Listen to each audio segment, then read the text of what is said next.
হ্যাঁ, 60 গ্রামের মধ্যে 25 গ্রাম আছে ট্রাইসোডিয়াম সাইট্রেট। এই ট্রাইসোডিয়াম সাইট্রেট ব্যাকটেরিয়া গ্রোথ হয় কখন? আদারের মধ্যে যখন আদারের পিএইচ ব্যালেন্স নষ্ট হয়ে যায়। 6.5 হচ্ছে নরমাল পিএইচ। যখন এই পিএইচ ব্যালেন্স নষ্ট হয়ে যায় তখনই ম্যাস্টাইটিসের যে ব্যাকটেরিয়া সেগুলো বৃদ্ধি পেতে সাহায্য করে, মজা পায়।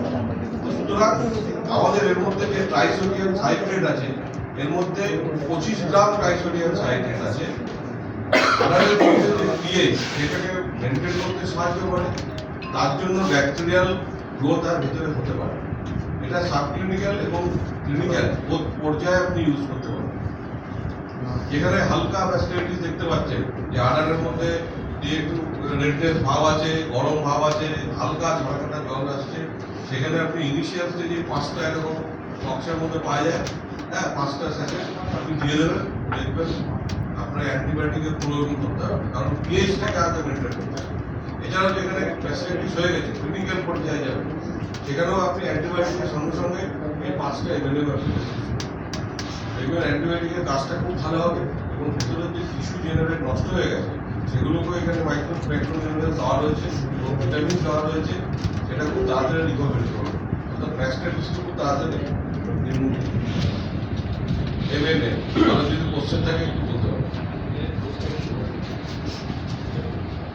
কোর্সটা হচ্ছে আপনি যদি সাবক্লিনিক্যাল পর্যায়ে দিতে চান, যেখানে ইনিশিয়াল আপনি 5টা না না 5 দিলে 5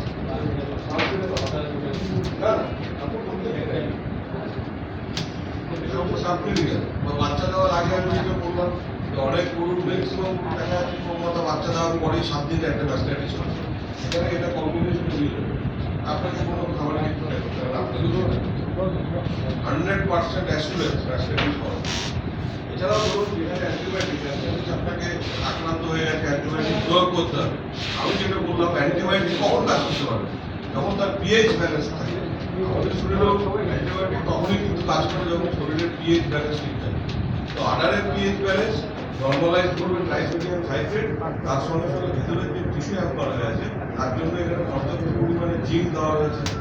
হ্যাঁ, জিঙ্ক আপনার টিস্যু রিহেল করতে পারে, কত সারাতে সাহায্য করে, এটার মধ্যে দেওয়া রয়েছে।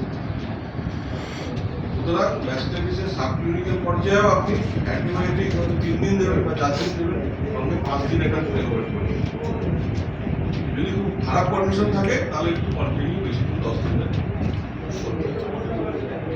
হ্যাঁ না সকাল বিকাল না, আপনি একটা করে দেবেন, সকাল বিকাল দিতে হবে না, যা দরকার আছে সেগুলোই দেওয়া।